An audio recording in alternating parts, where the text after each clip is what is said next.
Hello दोस्तों, यदि आप हमारे चैनल से नए जुड़े हैं तो हमारे चैनल एवी लाइव को सब्सक्राइब जरूर करें और अपने दोस्तों में शेयर करें। कौन हो तुम? मैंने तुम्हारा क्या बिगाड़ा है? मेरी गर्लफ्रेंड को तो तुम मारकर खा ही चुके हो। क्या अब भी तुम्हारा पेट नहीं भरा है? अंधेरे कमरे में एक आदमी जंजीर से बंधा हुआ तड़प रहा था और चीख चीख कर किसी से अपनी जान की भीख मांग रहा था। तभी कमरे का दरवाजा खुला और किसी दरिंदे की परछाई कमरे में दाखिल हुई, जिसे देख जंजीर में बंधा हुआ आदमी डर के मारे कांपने लगा। उसके चेहरे पर मौत का अक्स साफ साफ नजर आ रहा था। वह आदमी दरिंदे की परछाई देखकर कमरे के कोने में खुद को समेटने लगा था। छोड़ दो मुझे, मैं किसी को कुछ नहीं बोलूंगा। मैं इससे पहले वो आदमी अपनी बात पूरी करता, कमरे में दरिंदे के गुर्राने की आवाज गूंजी और अगले ही पल वह दरिंदा उस आदमी पर कूदकर उसकी छाती फाड़कर उसके अंगों को निकालकर खाने लगा। कुछ देर बाद कमरे में चारों तरफ उस आदमी का खून और मौत की शांति छा गई और फिर उस दरिंदे की भेड़िए जैसी दहाड़ से पूरा घर गूंज उठा। दिनेश अमन के घर का दरवाजा पीटते हुए उसे बुला रहा था। अमन, अमन, अरे जल्दी दरवाजा खोल, एक मस्त खबर लाया हूं। अमन। अमन ने दरवाजा खोलकर नीतीश को मुंह चढ़ाते हुए कहा, क्या यार, कभी तो आराम से आ जाया कर, हमेशा ही जल्दी में रहता है। अब एक खबर ही ऐसा लाया हूं। फिर दोनों साथ बैठकर बातें करने लगे और दिनेश ने अमन को सब बातें बता दी, जिसे सुनकर उसने सोचते हुए कहा, तुझे पक्का यकीन है ना? अगर कुछ नहीं मिला ना तो पापा मम्मी से पहले पुलिस हमारी धुलाई कर देगी। हाँ यार पक्का। 1 महीने पहले उस घर में एक कपल मजे करने गया था और आज उनकी हड्डियां उसी घर के बाहर पड़ी मिली है। अरे पुलिस वालों की भी हिम्मत नहीं हो रही है कि उस घर में जाकर इन्वेस्टिगेशन कर पाए। तो फिर अब तू क्या चाहता है, हम उस घर में जाएं? और नहीं तो क्या।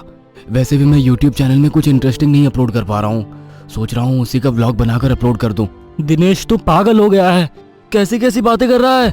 जिस घर में पुलिस जाने से डरती है उस घर में तू मुझे लेकर जाना चाहता है? हाँ और नहीं तो क्या। तू कैमरा पकड़ियो और मुझे ब्लॉग बनाते हुए शूट करियो। दिनेश की बात सुनकर अमन ने साफ साफ ना कर दी थी, पर जब दिनेश ने अपने पास से अपने पापा का रिवॉल्वर निकालकर दिखाया और इस बात का यकीन दिलाया कि उसे कुछ नहीं होगा, तब जाकर अमन दिनेश के साथ उस घर में जाने को तैयार हो गया और दोनों अपना अपना सामान लेकर उस घर की ओर निकल गए। सारी बैरिकेड हटाए, छिपते छिपाते वो दोनों घर के पिछले दरवाजे से घर के अंदर आ गए थे। घर में धूप अंधेरा था। दोनों टॉर्च जलाकर आहिस्ता कदमों से घर के अंदर जा रहे थे, पर हर बढ़ते कदम के साथ दोनों का डर बढ़ता जा रहा था, क्योंकि घर की दीवारों पर खून के निशान और मांस के टुकड़े सड़े हुए चिपके हुए थे और किसी ने अपने हाथ को घिस घिस कर ये लिखा हुआ था, मुझे बचा लो, मैं मरना नहीं चाहता, वो दरिंदा मुझे जिंदा ही खा जाएगा। दीवारों पर लिखा पढ़कर अमन ने वापस जाने का मन बना लिया था, पर वो जैसे ही वापस जाने को बोलता, दिनेश एक कदम और बोलकर उसे घर के बहुत अंदर ले आया था। दोनों इस वक्त किसी ऑपरेशन करने वाली जगह पर मौजूद थे और दिनेश अपने आसपास इतनी सारी चीजें देखकर दंग था।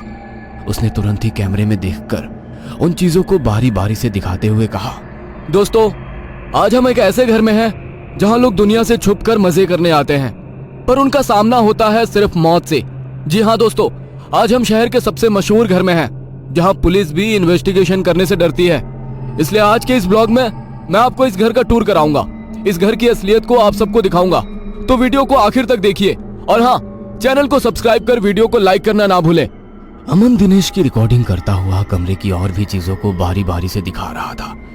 तभी दोनों की नजर कोने में पड़े एक कैम रिकॉर्डर पर गई, जिसे देख दिनेश ने तुरंत अपने हाथ में उठाकर प्ले कर दिया। एक आदमी खुद को रिकॉर्ड कर रहा था। ये दुनिया मुझे पागल समझती है, पर मैं एक जीनियस हूं। जीनियस। मेरा बनाया हुआ यह इंजेक्शन ह्यूमन बॉडी को सुपर ह्यूमन शक्तियां दे सकता है। दुनिया को इस पर यकीन नहीं है, लेकिन आज मैं इस झूठ को सच करके दिखाऊंगा।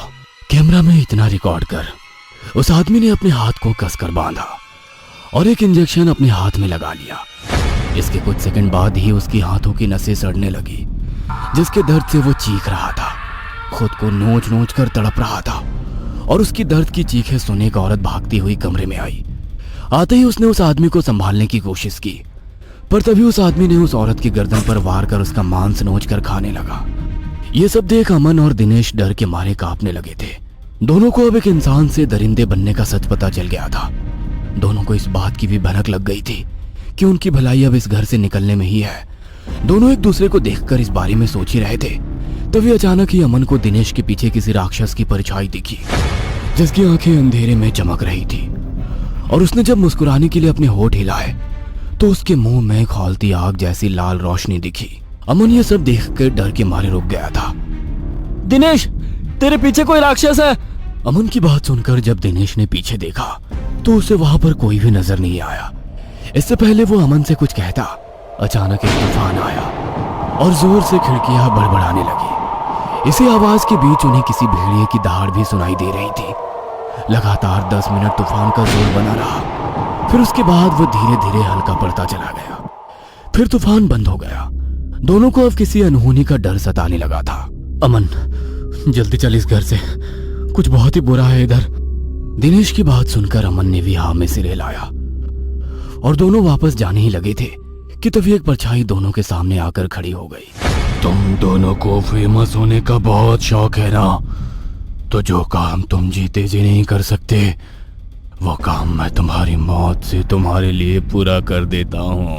परछाई को ये सब कहते सुनकर दोनों सूखे पत्ते की तरह कांप रहे थे। और फिर अगले ही पल दिनेश ने उस पर अपनी रिवॉल्वर खाली कर दी और टॉर्च की रोशनी डालकर जब उस परछाई के शरीर को ऊपर से नीचे तक देखा तो उनके पैरों तले जमीन खिसक गई। वो आधा भेड़िया और आधा इंसान था और उस पर गोलियों का कुछ असर नहीं हुआ था। उसके नाखून इतने बड़े थे जो कि किसी भी इंसान की छाती को फाड़कर उसका कलेजा निकाल सकते थे। उसके शरीर पर काटने के निशान इतने थे जिन्हें गिनना एक जन्म में मुश्किल था। वो आहिस्ता कदमों से अमन और दिनेश की तरफ बढ़े जा रहा था। नहीं नहीं, हमें माफ कर दो, हमें जाने दो। हमसे बहुत बड़ी भूल हो गई है। हम किसी को तुम्हारे बारे में कुछ नहीं कहेंगे, हमें जाने दो प्लीज। दिनेश घुटनों के बल बैठकर हाथ जोड़कर अपनी जान की भीख मांग रहा था। फिर दोनों की बात सुनकर वो दरिंदा जोर जोर से हंसने लगा था। फिर दिनेश को गर्दन से पकड़कर हवा में उठाते हुए बोला, ध्यान से देख लो मुझे, मैं तुम्हारी मौत हूं। दरिंदे की बात सुनकर दोनों ने रोना शुरू ही किया था। तभी दरिंदे ने एक पंजा दिनेश के पेट में घुसाकर उसकी अतड़ियां बाहर निकाल दी और उसे मरने के लिए तड़पता ही कोने में फेंक दिया। और फिर अमन को गर्दन से पकड़कर सीधा उसकी गर्दन पर वार कर उसका भी काम तमाम कर दिया। अमन जल्दी मर गया था, मगर दिनेश की सांसें अभी भी चालू थी। इसीलिए दरिंदे ने सबसे पहले अमन को दिनेश के सामने ही खाना शुरू कर दिया।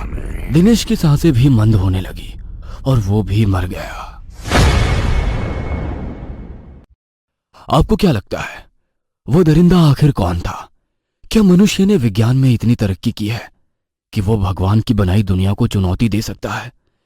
विज्ञान की तरक्की को अगले मुकाम तक ले जाने की दौड़ में क्या इंसान खुद ही खत्म हो जाएगा? कमेंट में हमें जरूर बताइए। अगर आपको लगता है कि इंसान ने भगवान की बनाई इस खूबसूरत धरती को बिगाड़ दिया है तो इस वीडियो को लाइक करें। अगर नहीं तो कमेंट में हमें बताइए कि आपको ऐसा क्यों लगता है। हम मिलेंगे अगले ऐसे ही दिल दहला देने वाली कहानी से। तब तक याद रखें, डरना जरूरी है। हेलो दोस्तों, यदि आप हमारे चैनल से नए जुड़े हैं तो हमारे चैनल एवी लाइव को सब्सक्राइब जरूर करें और अपने दोस्तों में शेयर करें।